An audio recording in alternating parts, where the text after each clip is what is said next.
Uh,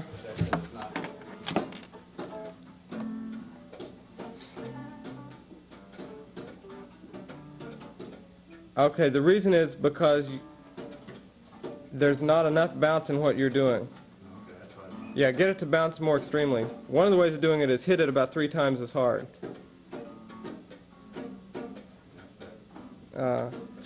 Yeah, try, you know the snap I was talking about when you shake the thermometer down? It's not just a continuous motion. There's some little point at which, well, I don't know how to describe that, what the gestalt of shaking a thermometer down is. But, yeah, try that. Try to, yeah, try to get it to be as short a duration as possible. And it can always be shorter. Yeah, I remember this guy did this thing, and I think the song he played was, it was some simple minor chord song. It was really effective using this back of the hand slap thing. He did something like,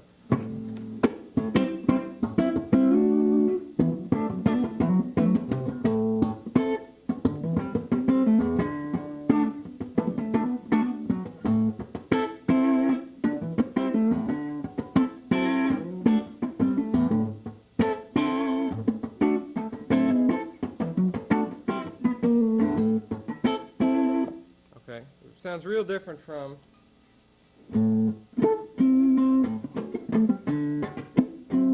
really cuts through in a whole different way. Sort of a weakness for him because that's all he could do. But on the other hand, that was so great that who wanted to mess with it? So I just stole it.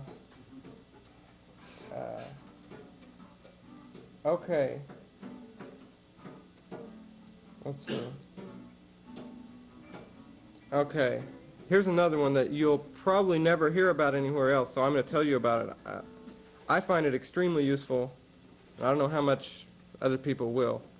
This is something I got from Terry Saunders, and for those of you who don't know him, Terry's local Bay Area player who's just incredible. Go hear him if you ever get a chance to. Terry has one of the things Terry's most known for, though he can do almost anything great, is his rhythm work on funk stuff. And this is something that can be done either with a pick or with your fingers. Since I play mainly fingerstyle now, I do it mainly with fingers. But he's got a technique that I call Terry's 3-stroke roll. He doesn't have a name for it, which sounds like this.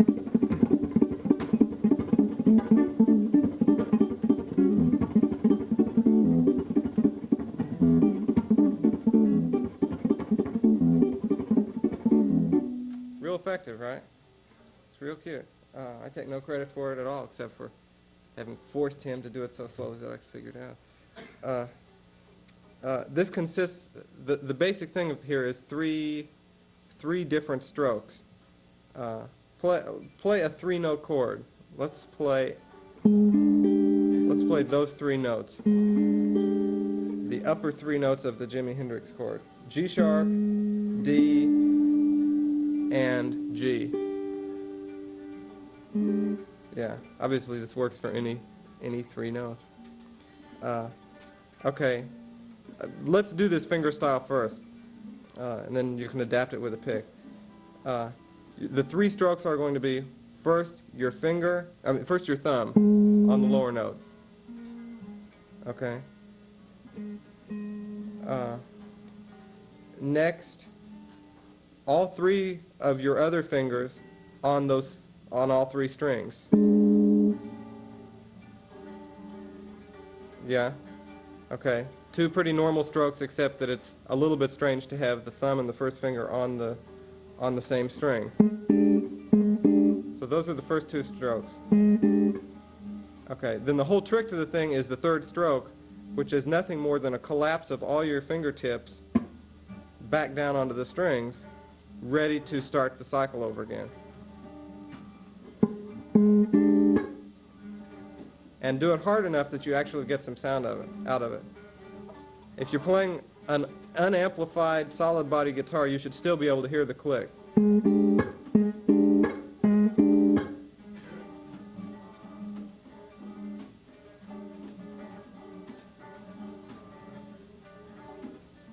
make sure that when you do this click, your fingers are landing in a position where they're ready to hit the next chord.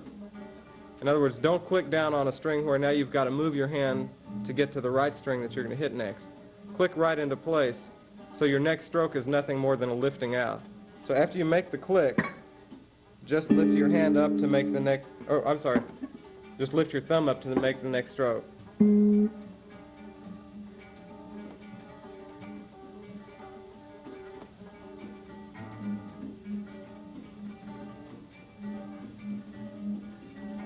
Yeah, once you've made the click, be careful, don't lift the click, don't lift your hand back up getting ready to hit the next stroke. Leave it down there. Stay until you hit the next note.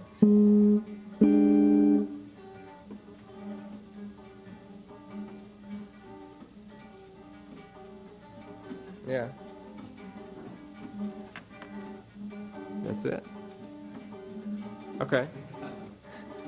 Okay. The thing to do is practice this real slow, like everything you want to learn. Practice it real slow for a while and get it to be under control, and then just start speeding it up.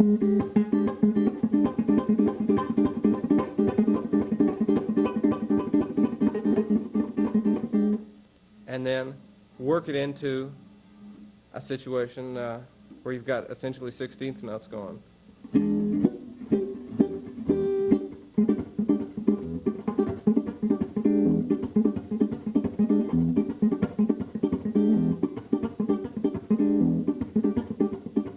Same thing with a pick, only you have to use your pinky. You have to hold the pick with these two fingers now, only leaves those three remaining, so you got to use all 5 fingers.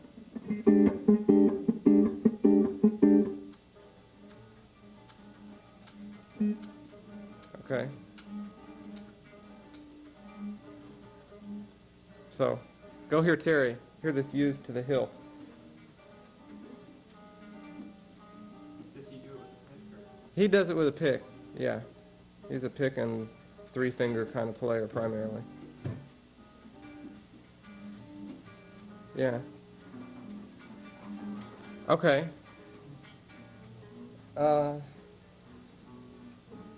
Let's see.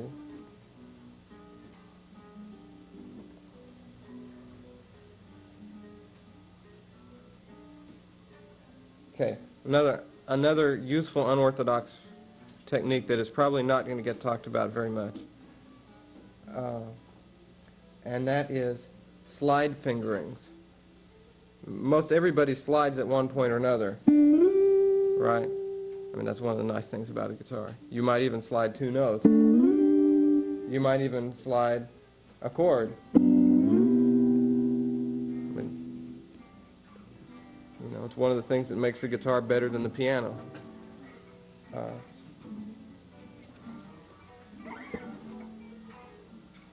Okay, so I assume everybody does that. What I'm getting at here is you can slide one chord to a chord that's fingered in a different way just by working out a fingering in advance that works. Let's take a simple example of, yeah. We're going to take C, B on the, what string is that? The G string, and E. Yeah, okay. And we're going to slide that to, we're going to pretend we're harmonizing a C major scale. We're going to slide that to a D minor, 7th.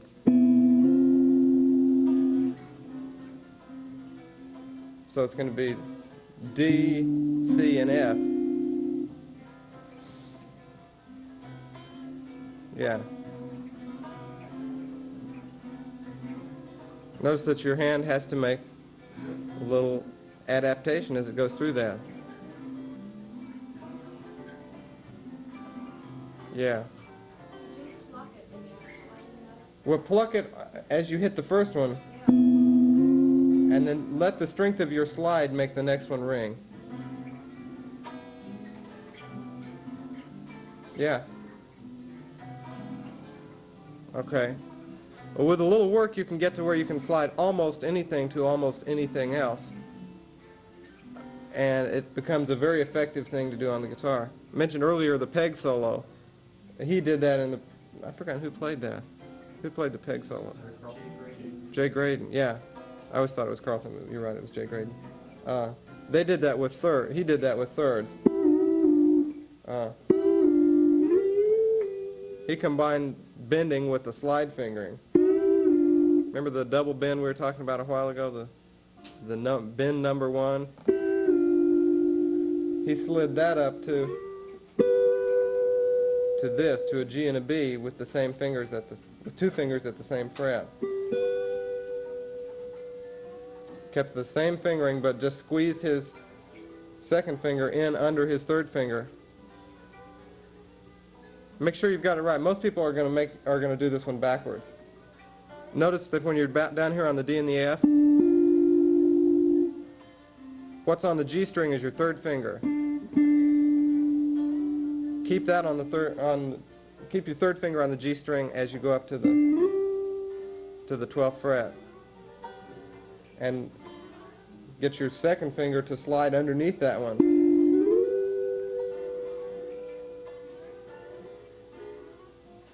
Yeah, people look like they're doing it right. Yeah. Okay. Then what he did was when he got there, he bent it.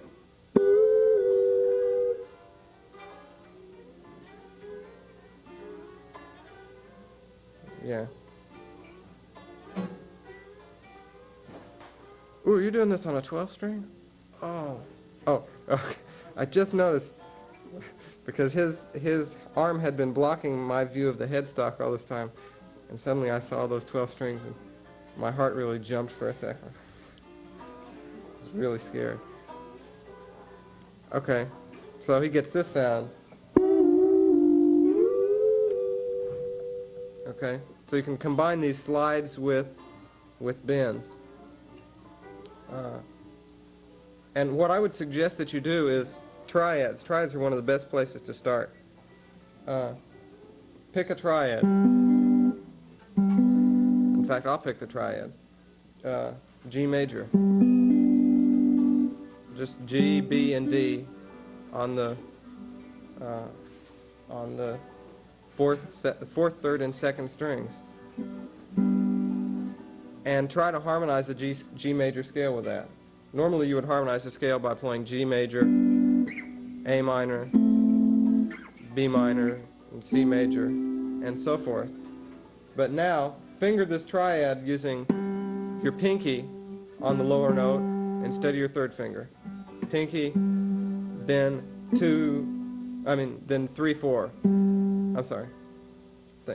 4, 2, 1. Okay. Then try sliding that to the A minor.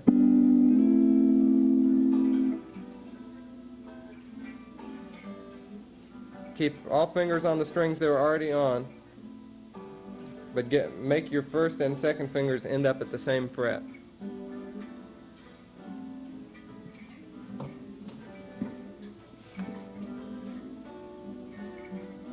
Yeah. People seem to be getting the idea. Yeah, it is awkward. Yeah, that's off the string. Yeah, most of these things are really awkward at first. That's just, on the other hand, playing the guitar was awkward at first. So, yeah. Yeah. Yeah, I think one of the reasons a lot of these things are unusual is just that they're hard. Okay, well you can do that with almost any other kind of chord. Just look for a way to slide any one chord to any other chord. And especially if you're on an electric guitar, you can get some really dramatic effects. Whoops.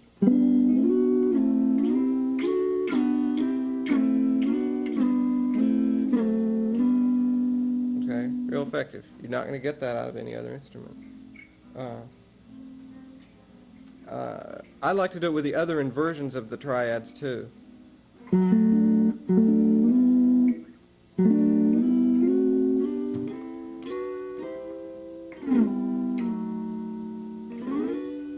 so forth. Okay, what I'm doing there is a first inversion triad, putting the third in the bass. Play a D major starting with an F sharp on the 4th string. So we've got F sharp, A, and D. And let's see, what's a good finger for this? You've got an option here. What I would suggest is use your pinky on the F sharp, use your first finger on the A, and your second finger on the D. You may want to try your third finger on the D. Then we're going to slide to an E minor.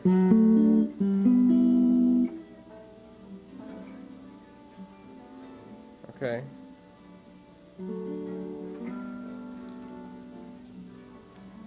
Does everybody know where you're going? Does anybody not know where you're going? Is there confusion anywhere? Incredible.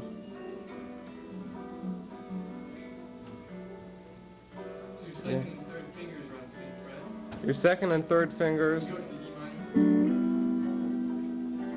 minor? I'm not using both my second. Oh, yeah. If you use your third finger on the F sharp originally, then yeah.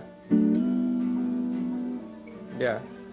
And the reason I wasn't using my third finger was because the next chord, if we're playing G major. No, I'll tell you what. Let's harmonize D major.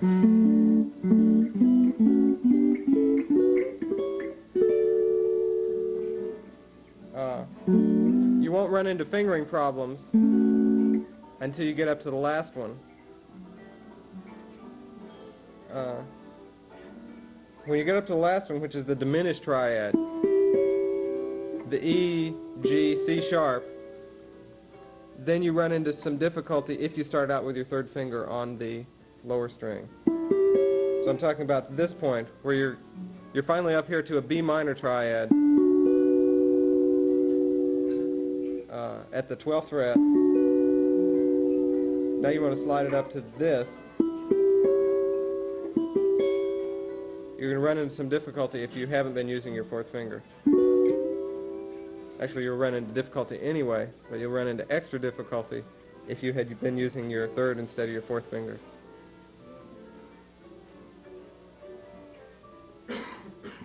Okay. Is this clear enough that people can take it and work with it?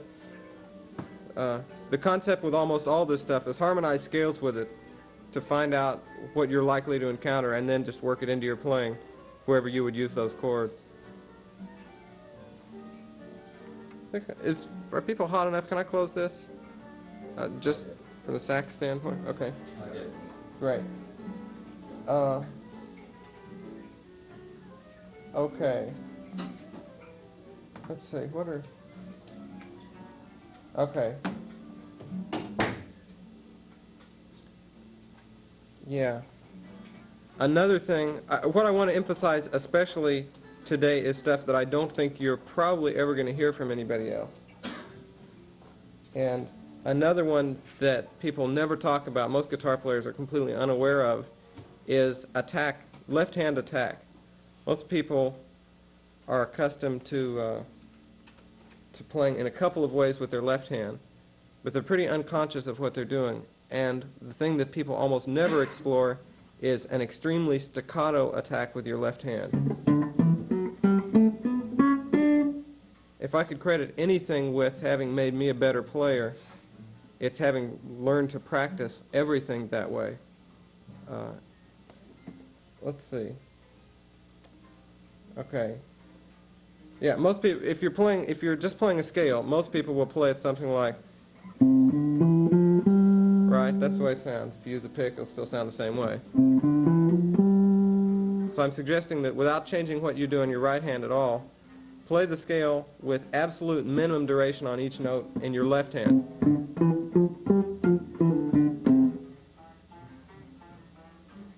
Yeah. And accompanying that, and equally important, is hit the thing real hard. Imagine that you're karate chopping the neck with each finger as you do it. Oops, missed. Make it be as loud as if you're using a pick. Yeah. And for most people, you'll find that if you do it right, you'll discover some muscles you didn't know you had, and you'll discover that they're pretty weak.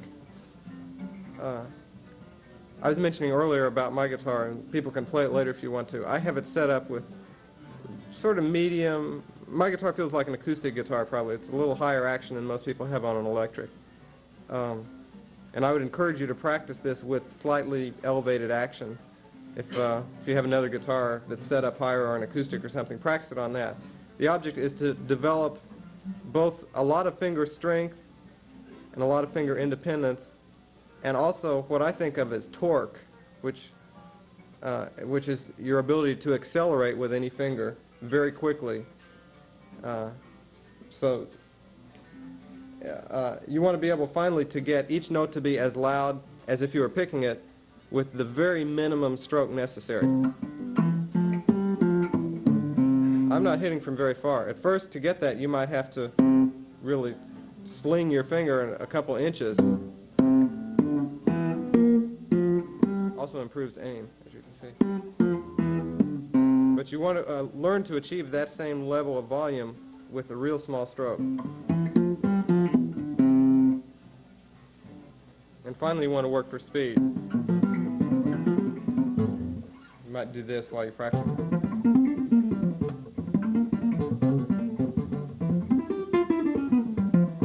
It's about as loud as if I were picking.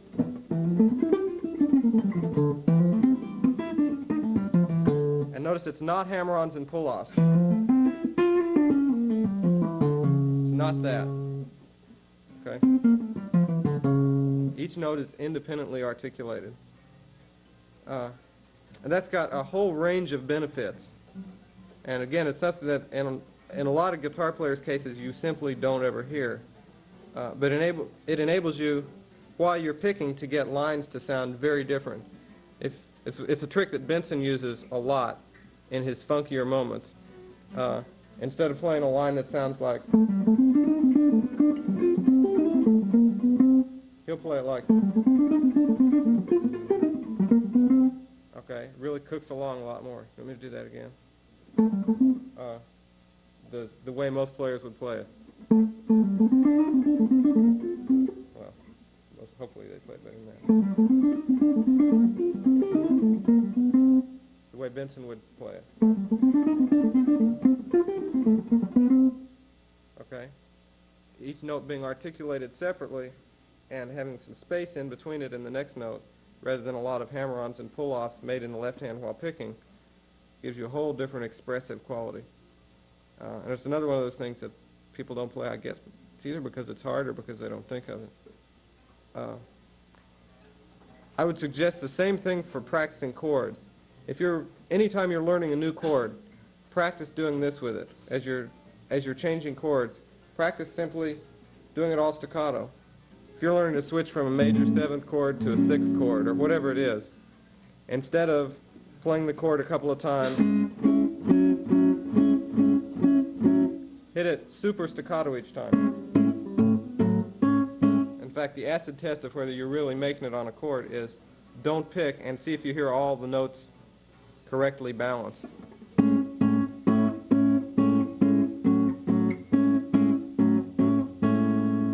It'll really dramatically improve your accuracy and your speed if you do this.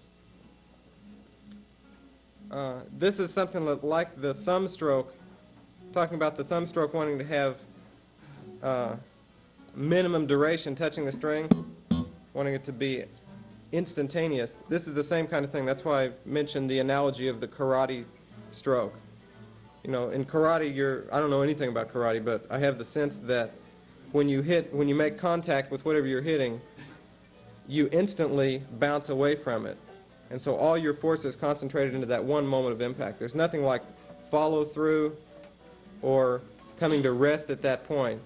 The instant you've hit it, you're already on your way away from it. And it's the same thing with hitting the string.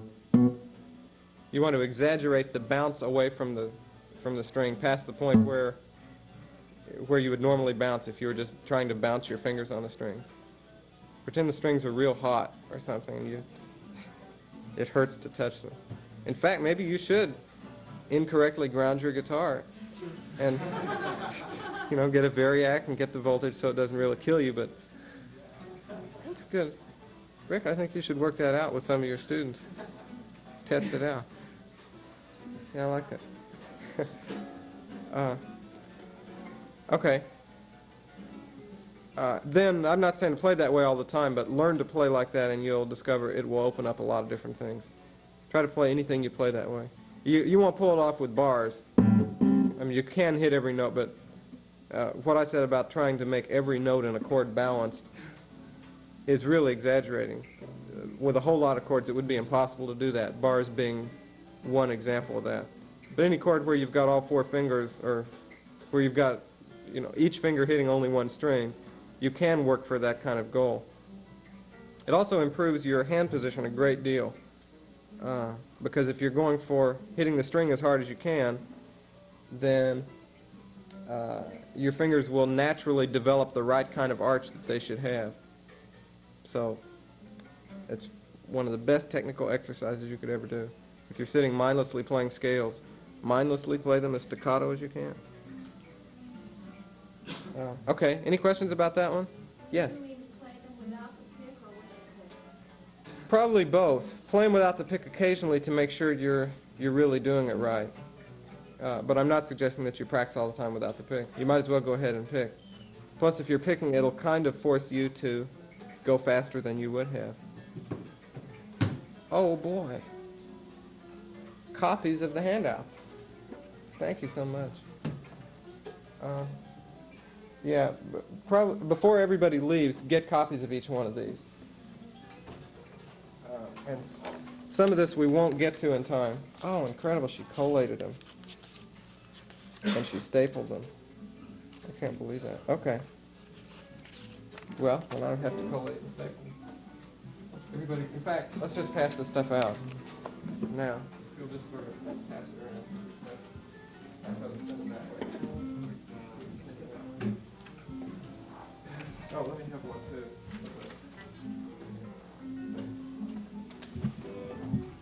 Great, yeah, this is the outline I've been working off of. The first page has got the first couple of pages have the outline of these things. You'll notice that I've been skipping around a bit. I'm intentionally putting off harmonics, which have become a kind of specialty of mine, until next week, because it takes a little bit of time to talk about all the different ways. But I am giving you a list which goes from A through M of all the different ways to play a harmonic.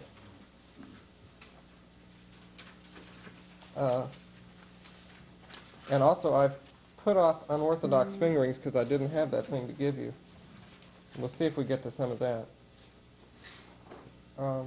Now that everybody has the outline, I'd like to run down a couple of these other things. Let's see. Number 3, vibrato on chords. This is another thing. People don't talk about it. The people that do it so instinctively that they don't even notice that somebody else doesn't do it. The people that don't do it never notice it because it's so subtle, but it adds a whole different dimension to your playing simply to put some vibrato on chords. Instead of, you get, okay.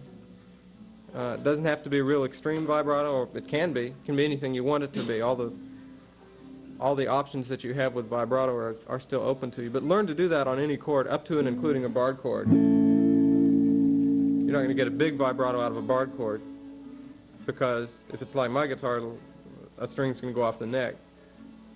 But you can really make, you know how vibrato makes notes sing, essentially. You can do the same thing with chords. Most people that play a chord solo have a tendency to make it really not sound beautiful. You know, if you've got, that sounds okay, but it's a little flat. If at the right point you get just some vibrato in there, it'll liven it up a lot.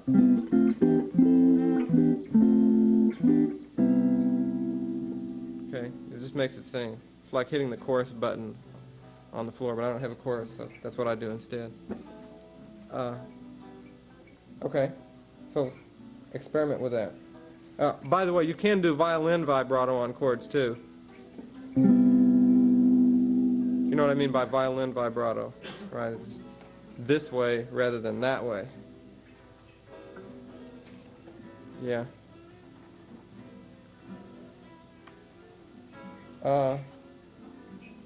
Let's see.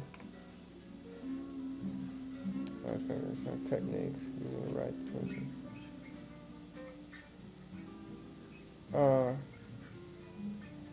Okay. Yeah, number 4, rubbing strings. This is something that you don't really see very often. But this is another useful technique, especially for an electric guitarist. It pretty much doesn't show up unless it's electric. But I'm just talking about this. If you'll rub on a harmonic, then you'll hear the harmonic.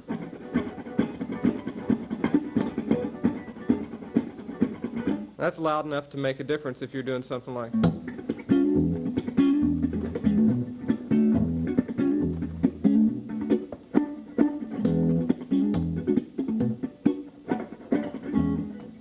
Okay? It's just one of those weird little things that got on the list. I'm rubbing with my first finger, with the flat of my first finger, just on the octave harmonic of the chord I'm playing. Actually, this should be under the harmonic category. Yeah. Nothing more than that. But with an electric guitar, it'll show up pretty effectively. Okay. Clicks on strings. I really sort of talked about that with the Terry Saunders, what I call the Terry Saunders 3-stroke roll. But you'll find this a lot, and I don't want to get too much into Rick's territory because I think he might talk about some of this too. But you'll find that clicking your fingers on the strings is a really useful percussive technique in the middle of some rhythm pattern. A lot of people do this instinctively too. If you're playing, almost everybody that plays a pattern like that finger style puts a click on 2 and 4. 1, 1, 2, 3, 4, 1, 2, 4, 2, 4, 2, 4. Okay. Does everybody know what I'm talking about? Is that second nature universally? I've never checked this out. That's worth learning to do, just so you can get in the drummer's way. Yeah. Or if you don't have a drummer, so you can synthesize that effect. Yeah. Yeah. Okay. And are you going to talk about this, by the way? Is this going to be one of your areas that you're going to talk? Probably the relationship to Latin rhythm. That's just what I was hoping. Okay. And I'm not going to say anything about Latin rhythms. Because in all other music except for Latin rhythms, or all other Western music, except for Latin rhythms and classical music, it happens on 2 and 4. So just put the click on 2 and 4 and you're set. Let's see. Using right pinky. We'll let Michael Hedges talk about that.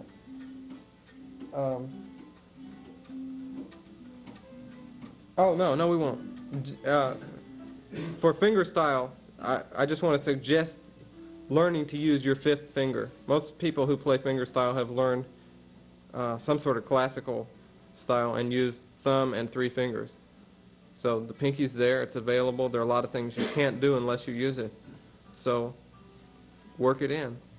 Does anybody not know who Lenny Breau is? Probably a lot of people don't know who he is.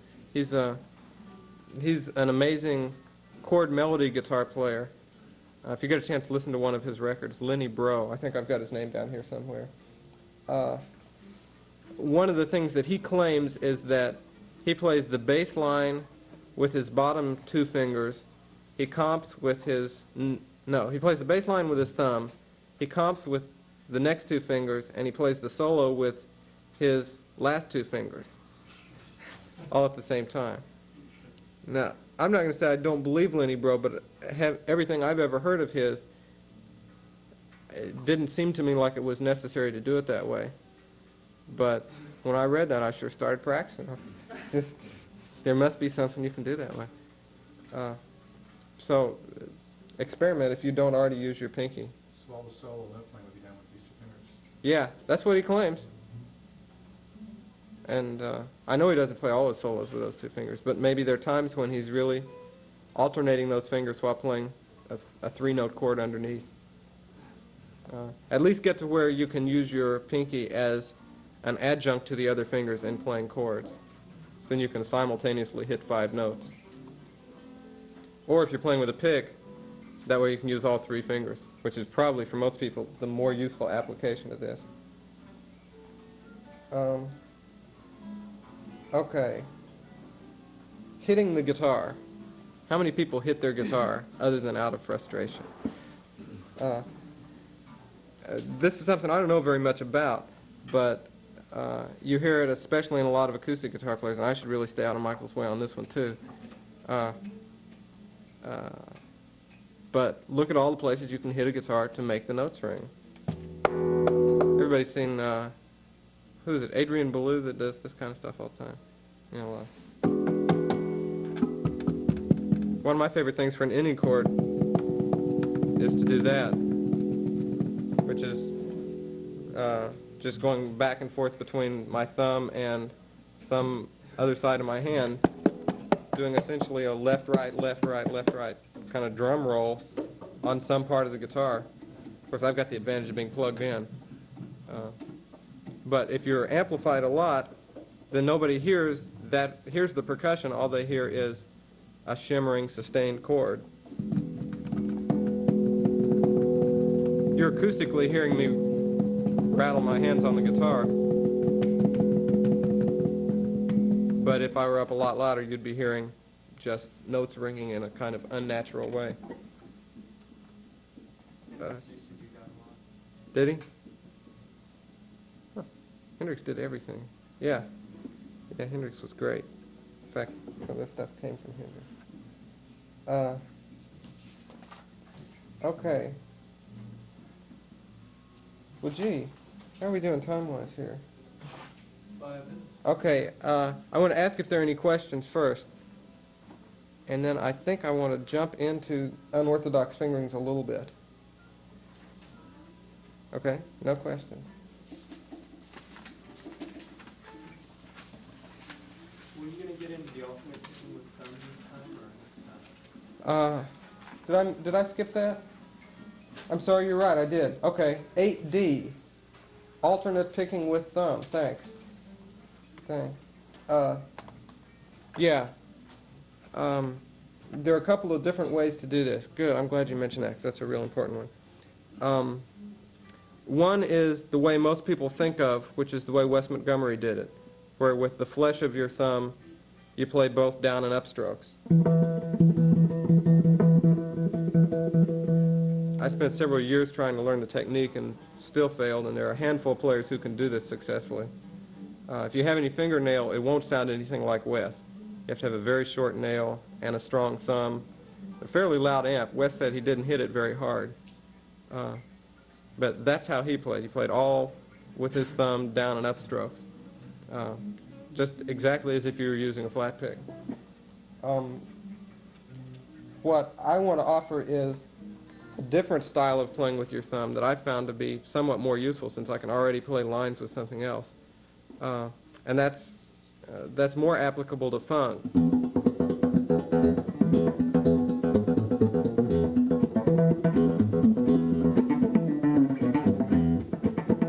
Okay, that's a different sounding stroke from the muted Wes Montgomery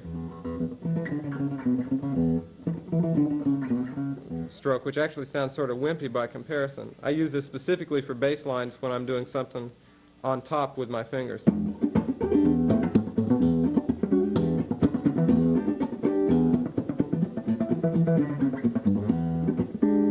Okay, this is a pretty unorthodox technique.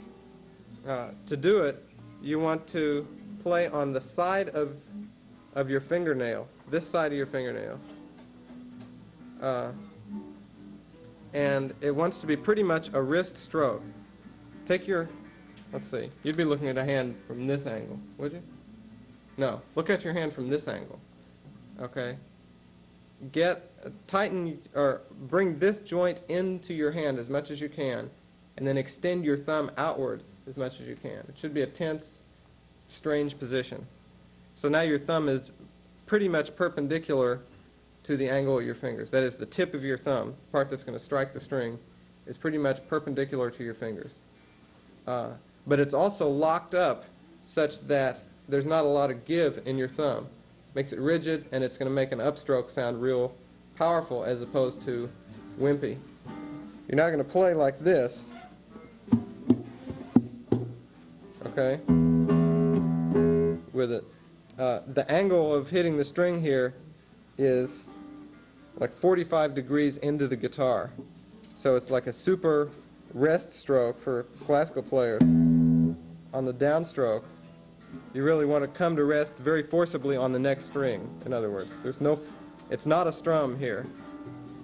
If you hit the low string, your finger wants to forcibly come to rest on the A string, actually pushing the A string into the guitar.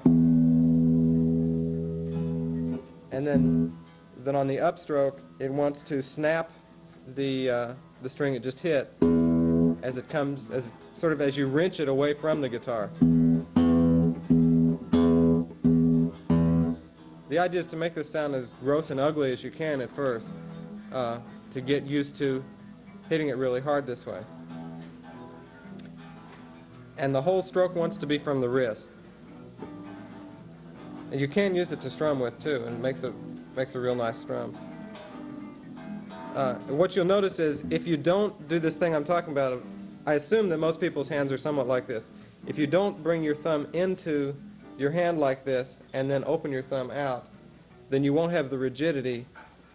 In other words, if you just do this, then there's a lot of give in your thumb. So as you try to make an upstroke, it'll just give rather than snapping the string. So if you tighten it up like that, it's very rigid, then you can close your hand up, and you've got what looks like a kind of arthritic hand, but in fact feels sort of like an arthritic hand too. It's uncomfortable but effective on the upstroke. So this is a real useful thing for playing bass lines.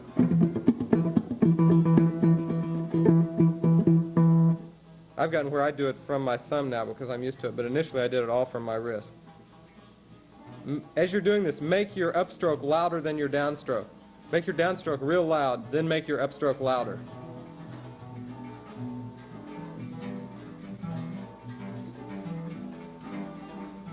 Yeah.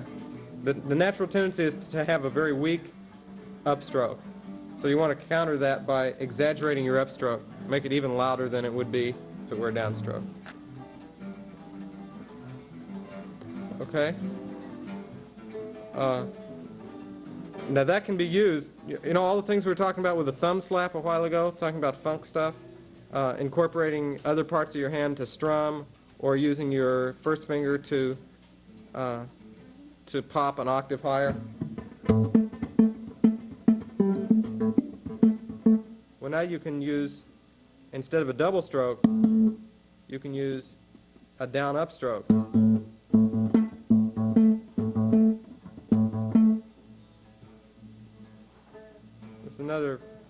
This is another one that'll take a little time, but you can get another kind of three-stroke roll.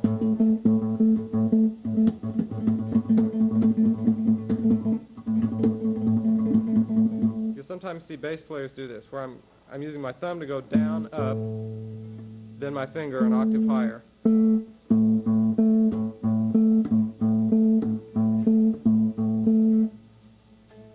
Sometimes at the most intense, flashy moment of the bass solo, the bass player will go into a triplet figure using this. I'm not any good at this anymore.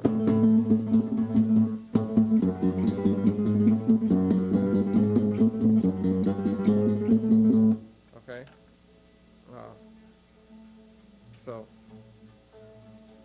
In order to get this sound right, to be right though, you're going to have to do this thing of, I think, you'll have to do this thing of tightening your thumb into your hand. And oh, by the way, I didn't mention, when you're playing with this, see the orientation of my hand vis-a-vis the strings? My hand is pretty low and pointing in somewhat the same direction as the strings point. And thus I'm really playing with the side of my thumb pointing up at my head. It's not anything like a standard classical stroke where the thumb is pointing vaguely towards the head of the guitar. The thumb is pointing, as you can see, up. So you're really playing on the side of the thumb, yeah. Okay. What'd you say? Up and at it. Yeah, I use that particularly in one of these.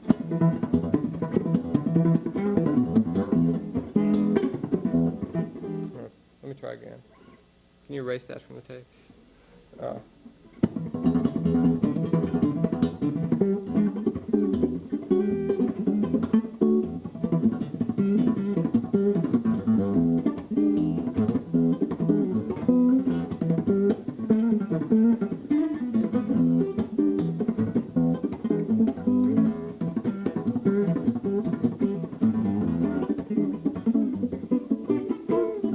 So forth. Okay. It's a real effective technique, needless to say, and you can do it without a pick. It's actually not quite as effective with a pick. And I'm using the same kind of intense, muscular, gross stroke with a pick, but it's not as effective as doing it with a thumb.